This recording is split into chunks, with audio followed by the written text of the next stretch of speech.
কথাটা বলে ওই উজ্জ্বল আলোর গোলকের দিকে তাকিয়ে একবার হাত নাড়লেন ছায়া নামক মহিলাটি। মনে হলো যেন আলোর একটি পর্দা সরে গেল গোলকের গা থেকে। তার কাঁচের মতো দেহতলের ভেতরে ভেতরে ফুটে উঠল মধুসুন্দরী দেবী, না তার কোনো প্রতিভাস। একটা চাপা শ্বাস টানার শীতকার ভেসে এলো তারানাথের পেছন দিক থেকে। তার পেছনে দাঁড়ানো মধুসুন্দরী দেবী। তিনি চিনতে পেরেছেন নিজের সূক্ষ্ম শরীরী অবয়বটিকে।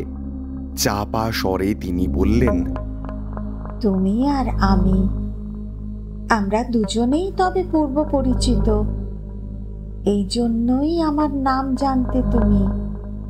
কিন্তু আমার কিছু মনে নেই কেন? এখানেই আমার প্রশ্ন। মধুসুন্দরী দেবীর সূক্ষ্ম শরীর তো আপনার হাতে বন্দী, তাহলে আপনি নিজের শক্তিকে তখনই একত্র করে নিলেন নাই বা কেন?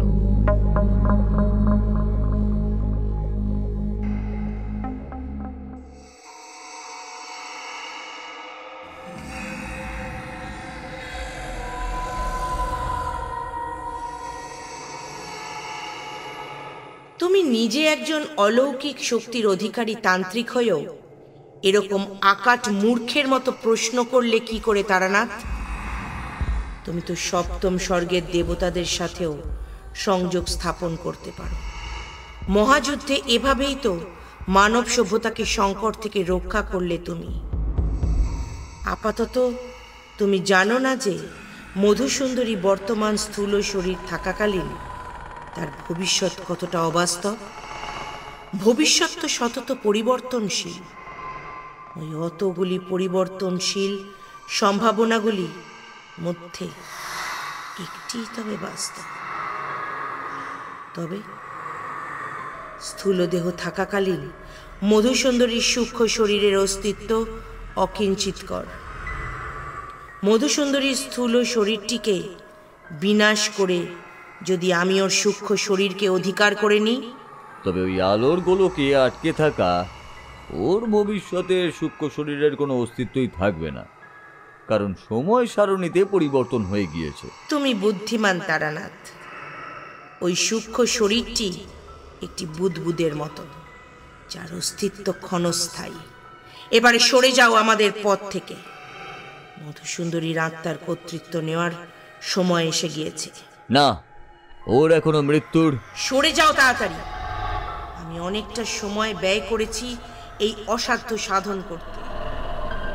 ক্ষণিকের বাধাদান আমাকে অধৈর্য। বেশ, তুমি সরবে না, তাই তো? তাহলে তাই হোক। তোমাদের দুজনেই একসাথে বিনাশ। তোমার পূর্বজন্মের বিচ্ছেদ, তবে তোমার স্ত্রী মধুসুন্দরীর সাথে একসাথে মরণেই পূর্ণতা পাক। এই নাও, সামলাও।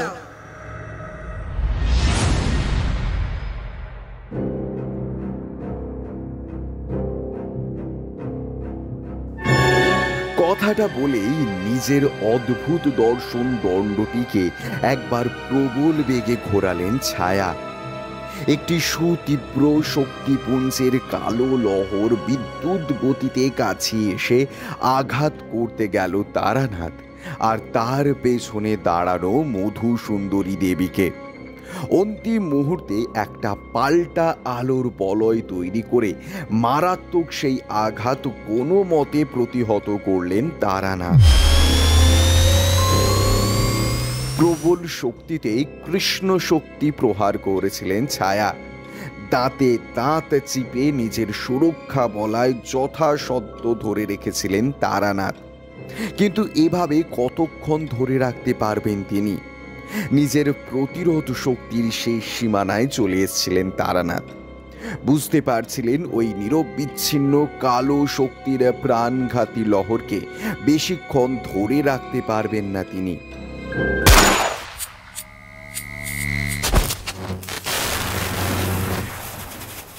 এমন সময় হঠাৎ কানের কাছে একটা রিভলভারের আওয়াজ পেয়ে চমকে তাকিয়ে দেখেন নিজের ওয়েভলি রিভলভার থেকে গুলি ছুঁড়ে বসেছেন পাশে দাঁড়িয়ে থাকা রমানাথ। সেটি বিদ্ধ করেছে ছায়ার কপালের মাঝখানের অংশটিকে নিখুঁত লক্ষ্যে। কিন্তু গায়েব, লোম খাড়া হয়ে উঠেছিল রমানাথ আর তারানাথ দুজনেরই যখন তারা দেখলেন সেই ভয়ঙ্কর আঘাত এক চুলো ক্ষতি করতে পারল না ছায়ার। তার কপালের মধ্যিখানের গর্ত করে বুলেটটি ঢুকেছিল ভেতরে। তখন তারানাথদের বিস্মিত চোখের সামনে ওই ক্ষতস্থান জুড়ে গেল নিমেষে। পরিত্যক্ত বুলেটটি ঠং করে পড়ে গেল পাথরের মেঝেতে। পালাও রমা!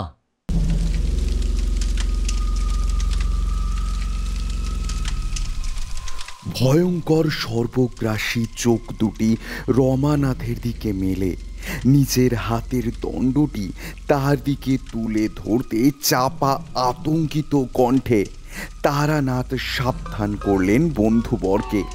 কিন্তু ততক্ষণে অনেক দেরি হয়ে গিয়েছে। ছুটন্ত রমানাথকে লক্ষ্য করে ছায়ার সেই অদ্ভুত দর্শন দণ্ড থেকে বেরিয়ে এলো সুতীব্র বহ্নিশিখা।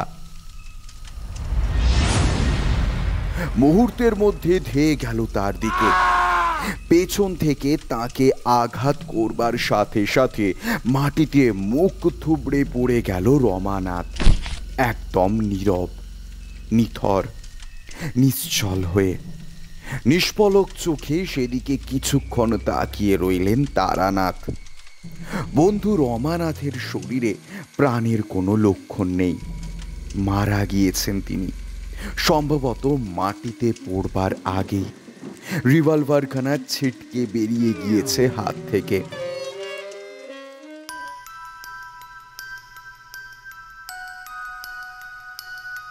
অব্যক্ত বেদনা মাখা চোখে বন্ধুর মৃতদেহের দিকে তাকিয়েছিলেন তারানাথ। এমন সময় পেছন থেকে কানে এলো ছায়ার ঠাট্টার সুরে বলা কথাগুলি। তোমার এই বন্ধুটির মৃত্যুর অন্তত 6টি সম্ভাবনা দেখতে পাচ্ছিলাম। তার মধ্যে দ্বিতীয় সম্ভাবনাটি বাস্তবিক হয়েছে।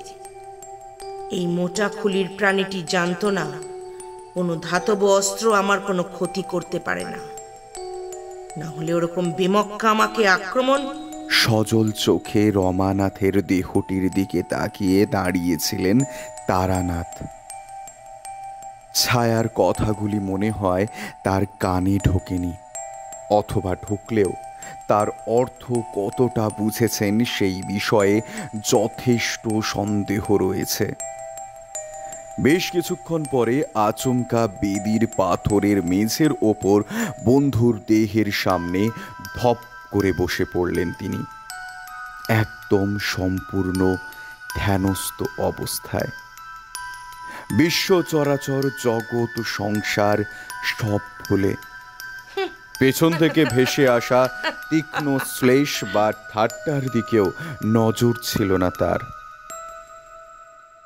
সুদীর্ঘ একটা সময় ধরে নিশ্চুপ হয়ে বন্ধুর দেহের সামনে বসেছিলেন তিনি ধ্যানরত অবস্থায়। মুখ দিয়ে অস্পষ্ট মৃদু একটা মন্ত্রের মতন একটানা আওড়ে। বেশ কিছুক্ষণ পর অদ্ভুত একটা ব্যাপার ঘটল।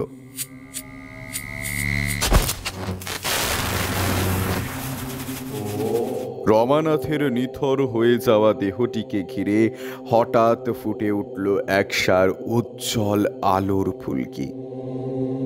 আলোর ফুলকিটা ছড়িয়ে পড়তে লাগলো পুরো দেহটা জুড়ে ক্রমশ।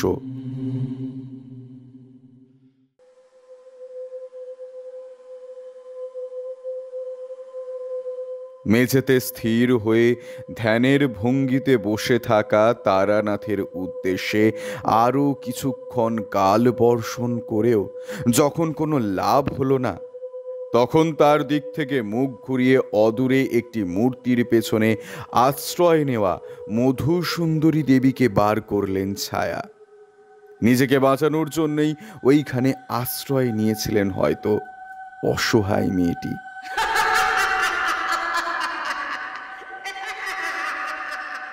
একচোট হেসে নিয়ে হাওয়ায় ভেসে গুহার প্রায় ছাদ অব্দি উঠে গেলেন তিনি।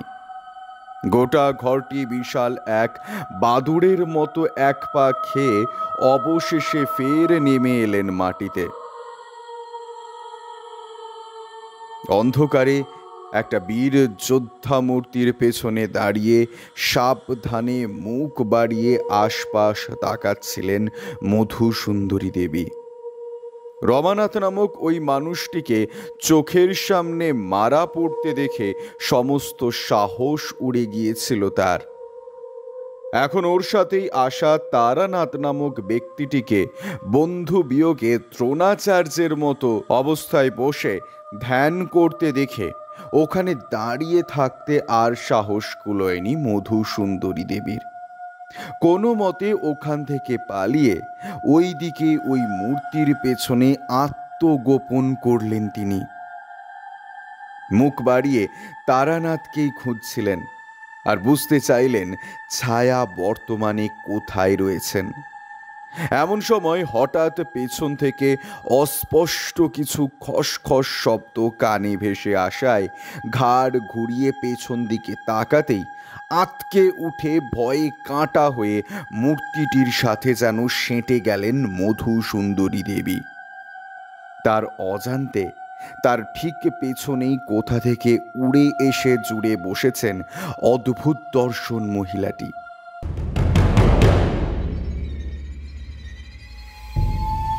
ঠেস দিয়ে দাঁড়ানো পেছনের পাথরের মূর্তিটির মতোই যেন নিশ্চল হয়ে দাঁড়িয়ে গেলেন তিনি, জায়গা থেকে না নড়ে।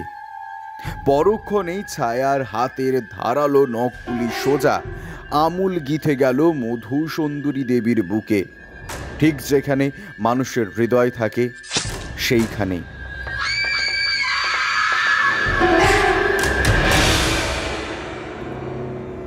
ভয়ঙ্কর একটা আর্ত চিৎকার করে উঠলেন অসহায় আর্ত মহিলাটি পৈশাচিক যন্ত্রণায়। এবার ধীরে ধীরে মুখ নামিয়ে অশ্রু ভরা চোখে দেখতে পেলেন তার বুক ফুঁড়ে ঢুকে গিয়েছে ছায়ার রক্তাক্ত কালো হাতখানা সমূলে। অনুভব করলেন বুকের ভেতরে 5টি আঙুলের স্পন্দন। আর বুঝতে পারলেন তার হৃৎপিণ্ড ধরে নড়াচড়া করছে ওই 5টি আঙুল। স্পষ্ট বুঝতে পারলেন ছায়ার লক্ষ্য তার ধুকপুক করা হৃৎপিণ্ডটি। তুমি আর আমি, আমরা দুজনেই একটা বেদনাবহ জীবনচক্র অতিক্রম করে এসেছি মধুসুন্দরী। আমি আগেই পরিত্রাণ নিয়েছি, এখন তুমিও আমার হাত ধরে পরিত্রাণ পেতে চাও। হৈমিনী,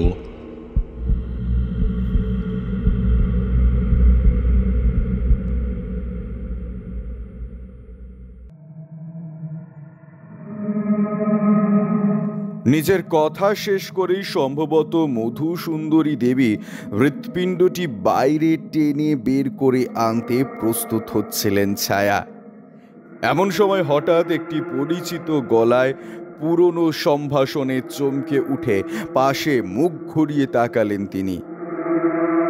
অন্ধকার ফুঁড়ে তার দিকে ধীরে ধীরে এগিয়ে এলো যে দেহটি, তার রমানাথের, যাকে কিছুক্ষণ আগেই রাগের বশে হত্যা করেছিলেন তিনি। কিন্তু এ কার গলা? এ তো রমানাথের নয়, এ তো তার একান্ত আপন পুষ্করের।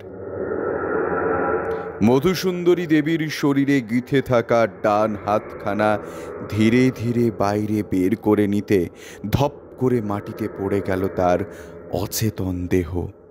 কিন্তু সেদিকে তখন মন ছিল না ছায়ার। তিনি তখন একাগ্রভাবে তাকিয়ে রমানাথের দেহে প্রবেশ করা পুষ্করের দিকে। তিনি কাছিয়ে এসে সামনে দাঁড়াতে আপাত মস্তক তাকে একবার দেখে নিয়ে ধরা গলায় ছায়া প্রশ্ন করলেন, পুষ্কর স্যার,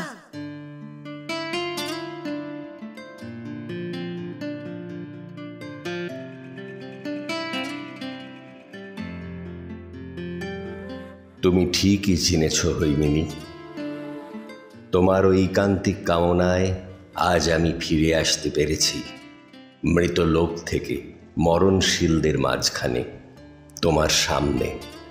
কিন্তু তুমি এই ভিন গোত্রের বাঙালির শরীরে কি করছো পুষ্কর স্যার? তোমার তো ওখানে প্রবেশের কোনো প্রয়োজন ছিল না।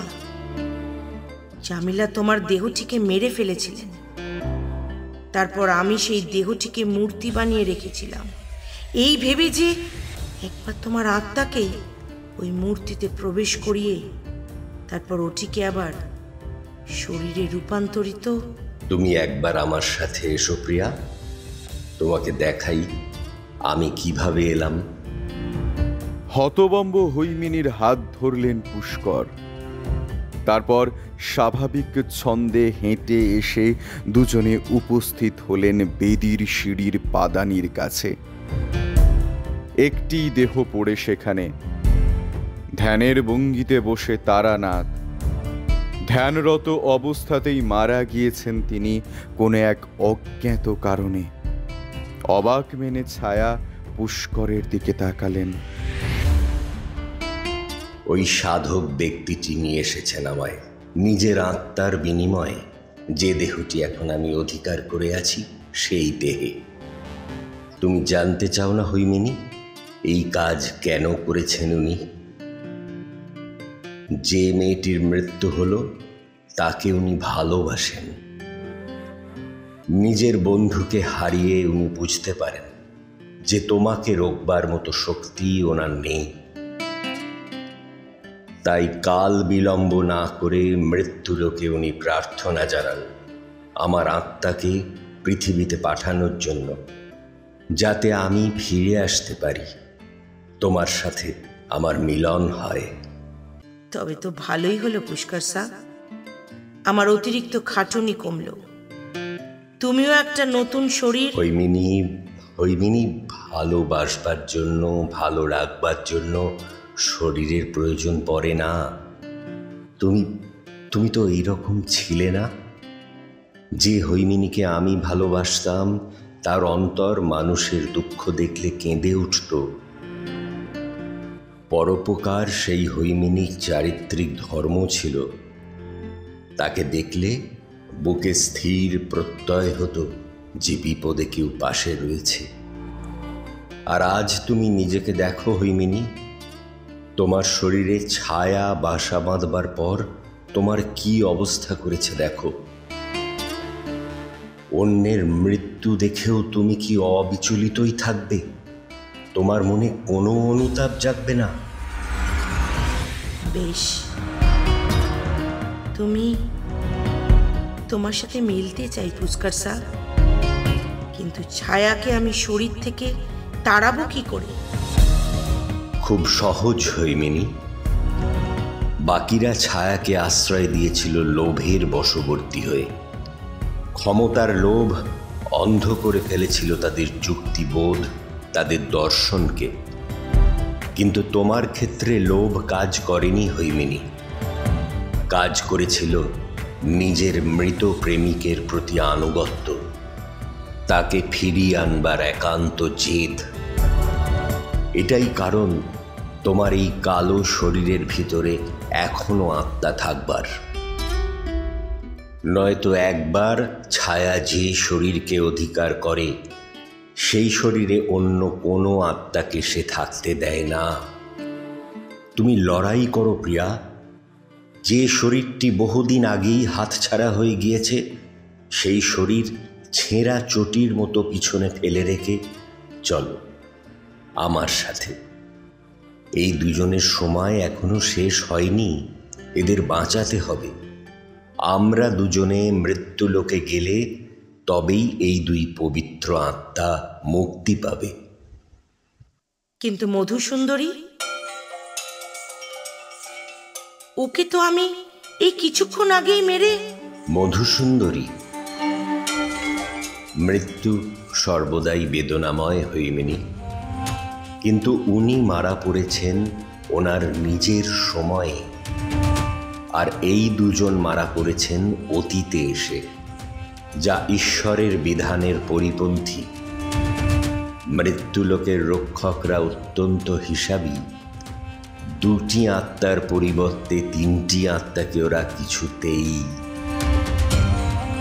যাই হোক, ওনারা যাতে ওনাদের সময়ে ফিরে যেতে পারেন তার জন্যেই এই ব্যবস্থা।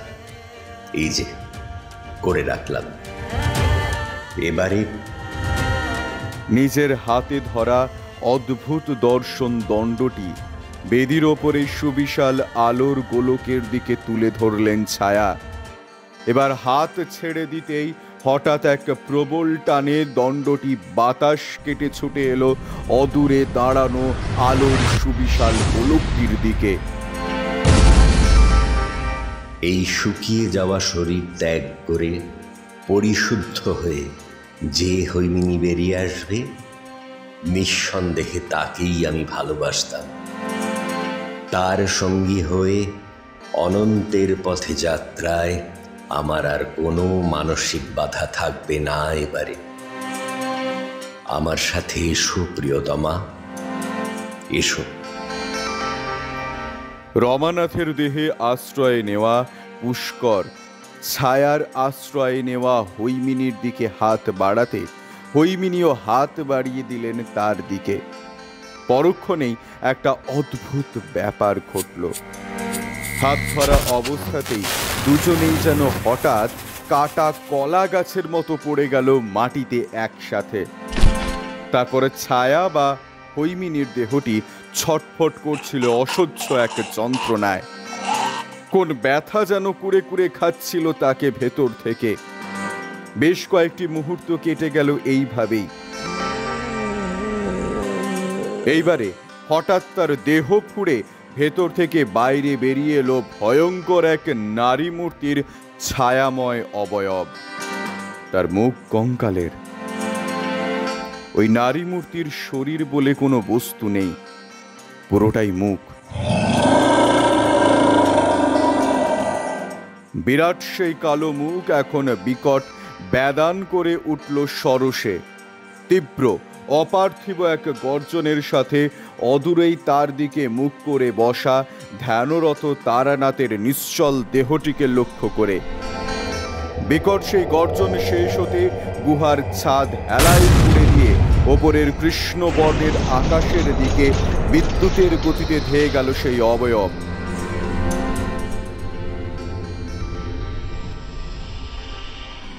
রমানাথ আর হৈমিনীর দেহ দুটি পড়েছিল পাশাপাশি।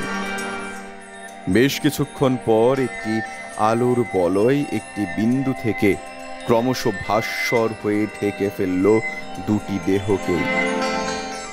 এবারে পাশাপাশি দেহ দুটি আলোক শিখা হয়ে বেরিয়ে এলো নিষ্প্রাণ শরীর দুটি থেকে। তারপর পাশাপাশি দুইটি আলোক শিখা এক হয়ে একযোগে ধেয়ে গেল আকাশের দিকে।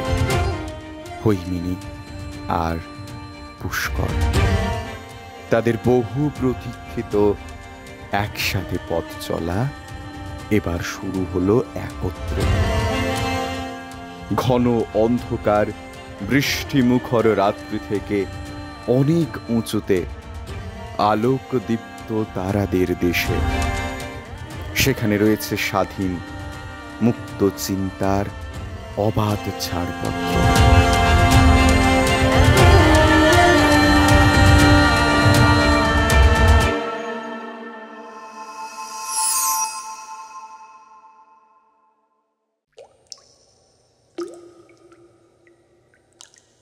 তারা তারা তারা। একটা শান্ত সমুদ্রের নরম বালুকা বেলায় নিশ্চিন্তে ঘুরে বেড়াচ্ছেন তারানাথ। হঠাৎ যেন দ্রুত মিলিয়ে যেতে লাগলো দৃশ্যপট। দ্রুত ঘনিয়ে আসা কালো রং চারদিক থেকে কাছিয়ে এসে জমাট বেঁধে তাকে ঘিরে রইল কিছুক্ষণ। তারপর সেগুলি ধীরে ধীরে মিলিয়ে যেতে শুরু করলো চোখের সামনে থেকে। শেষে তার মানুষ চোখের সামনে ছেড়ে আসা গুহাটির পরিচিত দৃশ্যপট ফুটে উঠতেই ধীরে ধীরে চোখ মেললেন তিনি। জ্ঞান ফিরে পেয়ে তারানাথ নিজেকে আবিষ্কার করলেন সেই গুহাতেই, যেখানে হঠাৎ ছায়া তাদের ওপরে আক্রমণ করেছিল। চোখ বুজে পুরনো কথাগুলি মনে করলেন তারানাথ। তারপর চোখ মেলে তাকালেন আশেপাশে। কই, মধু সুন্দরী দেবীকে তো ধারে কাছে দেখা যাচ্ছে না কোথাও। আর রমানাথ, তার দেহটিও তো সামনেই ছিল, সেটি তো এখন দেখা। তারা, তারা, তারা। ত্রস্ত গলায় তার নাম ধরে এই ডাক শুনতে পেয়ে হঠাৎ এক ঝাঁকুনি দিয়ে সোজা হয়ে বসলেন তারানাথ। এই গলা তো তার প্রাণের বন্ধু রমানাথের। কিন্তু ছায়ার হাতে রমানাথের মৃত্যু তো তিনি নিজের চোখেই দেখেছিলেন। তবে তবে কি তার পরিকল্পনা খেটে গিয়েছে আরো একবার? তারা। রমানাথের ত্রস্ত গলায় ডাকটি শুনে আর স্থির হয়ে বসে থাকতে পারলেন না তারানাথ। পাশেই অনাদরে পড়েছিল রাইফেলখানা। সেটি কুড়িয়ে নিয়েই শব্দের উৎপত্তিস্থল বুঝে নিয়ে লম্বা দৌড় দিলেন সেদিকে। ঘটনাস্থলে পৌঁছে বন্ধু রমানাথকে দেখতে পেয়ে উচ্ছ্বসিত হয়ে তাকে জড়িয়ে ধরতে যাবেন, এমন সময় তার ইশারায় ডান দিকে ঘাড় গুড়িয়ে দেখলেন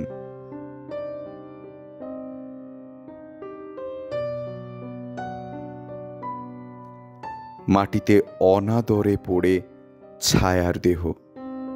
কুঁকড়ে কুঁচকে সরু হয়ে গিয়েছে তার আকৃতি, মাত্র কিছু মুহূর্তের ব্যবধানেই।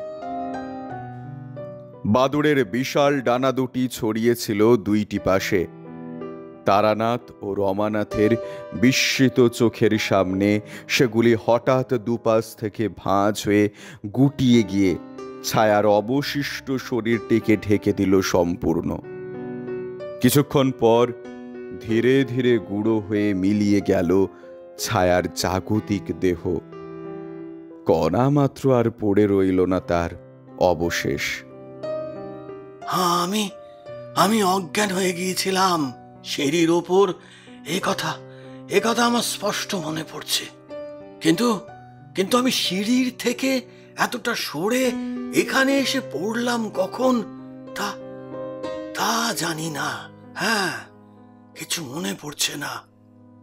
জ্ঞান ফিরে পেয়ে দেখি হে বিটিয়া এখানে এভাবে মরে পড়ে রয়েছে। হায় ঈশ্বর, যা ভয় পেলাম! তারা উঠে দাঁড়িয়েই তারস্বরে আগে তোমাকে ডাকলাম। হ্যাঁ, তুমি না এলে আমি জানতাম না কি করতাম।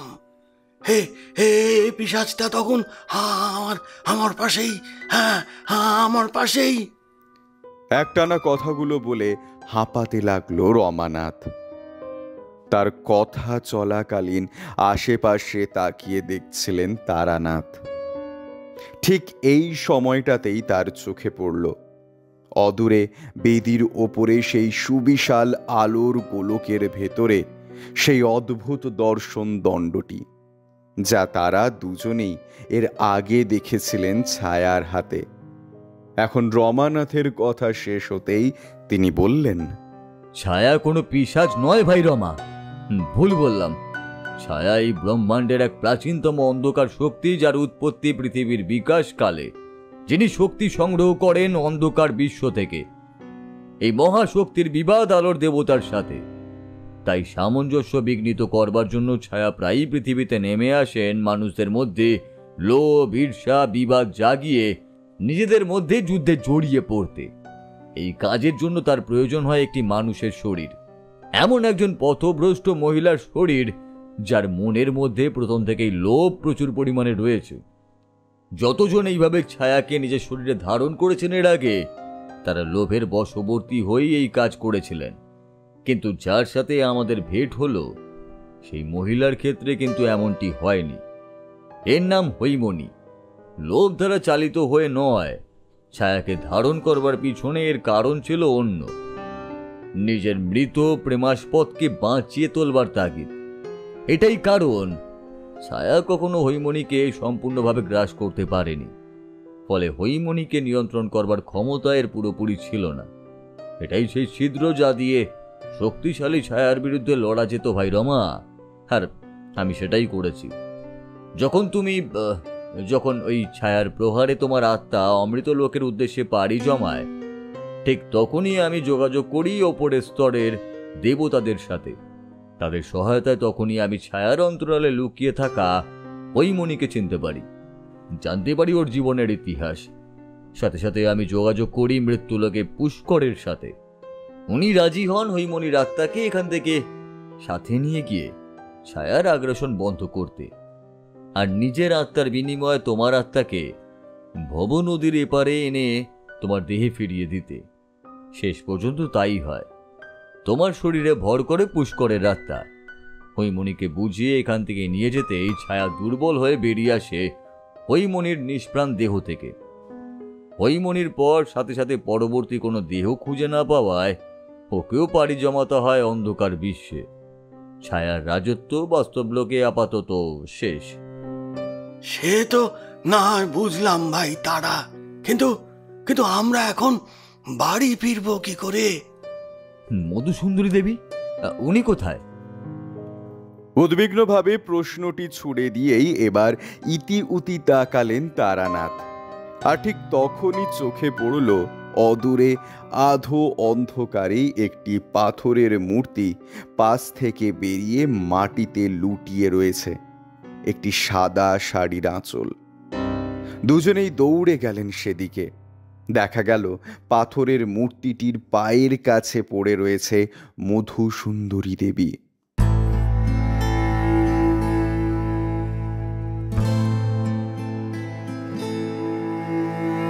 তার বুকে একটি সুগভীর ক্ষতচিহ্ন।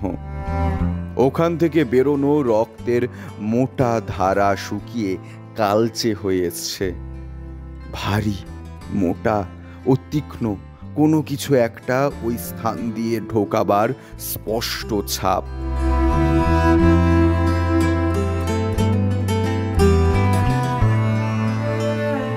মেঝেতে শুয়ে থাকা মধুসুন্দরী দেবীর চুল এলোমেলো, কিন্তু মুখের ভাবে কোনো উদ্বেগ বা শঙ্কার প্রকাশ নেই, বরং তাতে লেগে এক টুকরো স্মিত হাসি। সহাস্য মুখে চোখ দুটি বোঁজা, যেন একরাশ শান্তি লেগে সেই চোখে মুখে, যেন মনে শান্তি নিয়েই অমৃত লোকে যাত্রা করেছেন তিনি।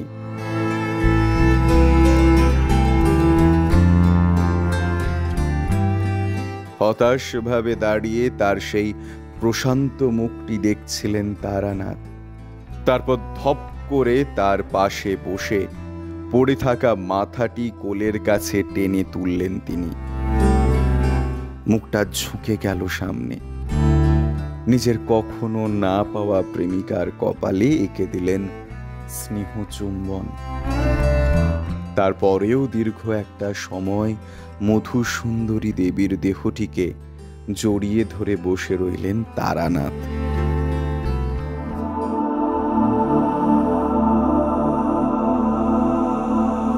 তারা, তারা। সামনে থেকে সুললিত অপার্থিব কণ্ঠে কথাটি ভেসে আসে। ধীরে ধীরে জলে ভেজা চোখ দুটি তুললেন তারানাথ। তার সামনে এক রাশ কুয়াশার মধ্য দিয়ে ধীরে ধীরে প্রকট হলেন বিদেহী মধুসুন্দরী দেবী। ছায়া চলে গিয়েছে, চলে গিয়েছে মধুসুন্দরী দেবীর জাগতিক অস্তিত্ব। এখন আর তার অবাধ যাতায়াতে কোনো বাধা নেই। ওঠো তারা, তোমার সঙ্গীকে নিয়ে বাড়ি যাবে না? আমার সঙ্গী, আমার বন্ধুকে বাঁচাতে পারলাম দেবী, কিন্তু আমার ভালোবাসা, আপনি ভালো করে জানেন না আপনার প্রতি আমার মনোভাব কেমন। আপনাকে কোনো একদিন কাছে পাবো, এটাই ছিল আমার আশা।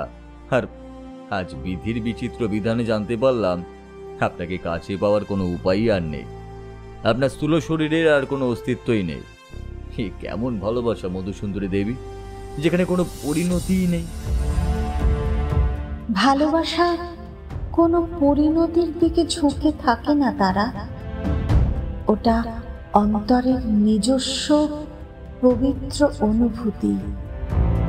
তোমার এই সফরে আশা করি বুঝতে পেরেছ আমার বেশ কয়েকটি আগে বলা কথার নেপথ্য অর্থ। তুমি আমার স্বামীর পুনর্জন্ম। এটাই কারণ আমি তোমার প্রতি অনুরক্ত ছিলাম। উল্টো দিক থেকে মনের অগোচরে তুমিও। আমাদের এই ভালোবাসা যে কোনো জাগতিক পরিণতি পাবে না, তাও আমি তোমায় আগেই বলেছিলাম। কারণ আমার এই একই রূপে দ্বিতীয়বার কোনো জাগতিক দেহ নিয়ে আমি আর পৃথিবীতে আসতে পারবো না, অনুমতি নেই। কিন্তু তারা অন্য কোনো বেশে, অন্য কোনো রূপে আমি একদিন নিশ্চয়ই ফিরে আসব। তুমি তুমি সেদিন আমায় গ্রহণ করবে তো? আমার সমস্ত সত্তা দিয়ে, হ্যাঁ দেবী। মনে কোনো দ্বিধা না রেখে নিজের সময়ে ফিরে যাও তারা। তুমি জানো কিভাবে ফিরে যেতে হবে। আমাদের নিশ্চয়ই মিলন হবে। পরমেশ্বর তোমার মঙ্গল করুন।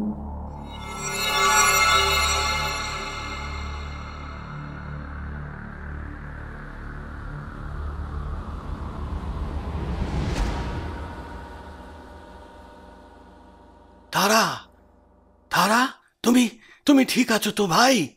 তোমার মনের অবস্থাটা বুঝতে পারছি। তোমার স্বপনচারিণী আজ ঘোর বাস্তব, তা বিলক্ষণ বুঝেছি ভাই। হ্যাঁ, তুমি কার সাথে কথা বলছিলে? এখানে তো কেউ নেই আর। তারা, ওঠো ওঠো ভাই, ওঠো, বাড়ি যেতে হবে তো। রমানাথের একটানা বলা কথাগুলোতে যেন হুঁশ ফিরল তারানাথের। সামনের দিকে তাকালেন তিনি।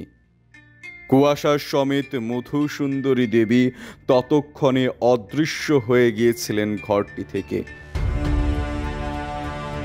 সত্যি, তখন বিশাল ঘরটিতে তৃতীয় কোনো জনপ্রাণী নেই। শেষবারের জন্য মধুসুন্দরী দেবীর স্থূল মৃতদেহটিকে একবার আলিঙ্গন করলেন তারানাথ।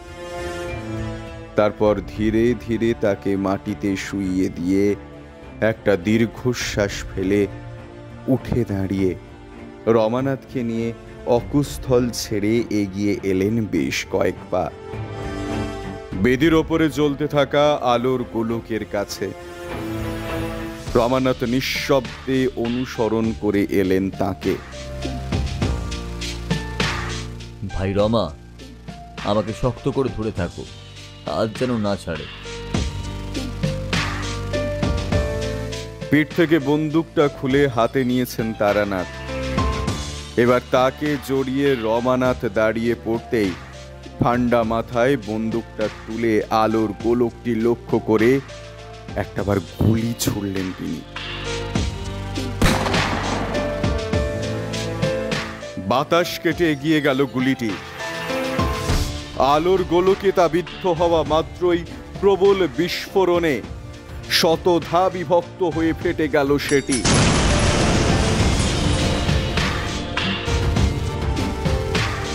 আর তা হতে হঠাৎ যেন প্রবল এক কাল বৈশাখী ঝড় আছড়ে পড়ল গুহার ভেতরে।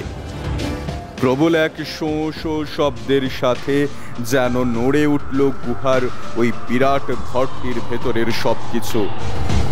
তারানাথরা দাঁড়িয়েছিলেন এক জায়গায়। এইবারে একটি বিপুল অন্ধকার বৃত্ত ধীরে ধীরে ফুটে উঠল বেদির ওপরে। আলোর গোলকটি যেখানে ছিল ঠিক সেই জায়গাতেই। পরক্ষণেই সবিস্ময়ে তারানাথ আর রমানাথ দুজনেই আবিষ্কার করলেন তারা আবার একটু একটু করে এগিয়ে চলেছেন ওই অন্ধকার বৃত্তটির দিকে। ঠিক আগের বারের মতোই প্রচণ্ড কোনো এক বিপ্রতীপ আকর্ষণে। ভাই, ভাই তারা! চেপে ধরে রাখো ভাই রমা। ভাই, ভাই একটা কিছু করো ভাই। এ তো যা জোরে টানছে। ওরে বাবা, এবারে না মৌর্য রাজার দরবারে পাঠিয়ে। না ভাই, এবার এই দরজা আমাদের সঠিক সময় নিয়ে যাবে। ধরে থাকো জোরে, হাত মোটেই ছিল না।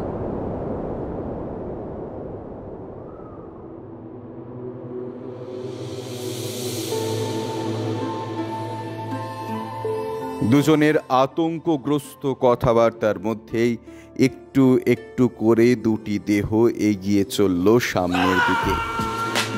বেশ কিছুক্ষণ পর দুটি দেহই প্রবল চিৎকারের সাথে ঢুকে গেল ওই অন্ধকার বৃত্তের মধ্যে। তারপর গুহার ভেতরে আর দেখা গেল না কাউকেই।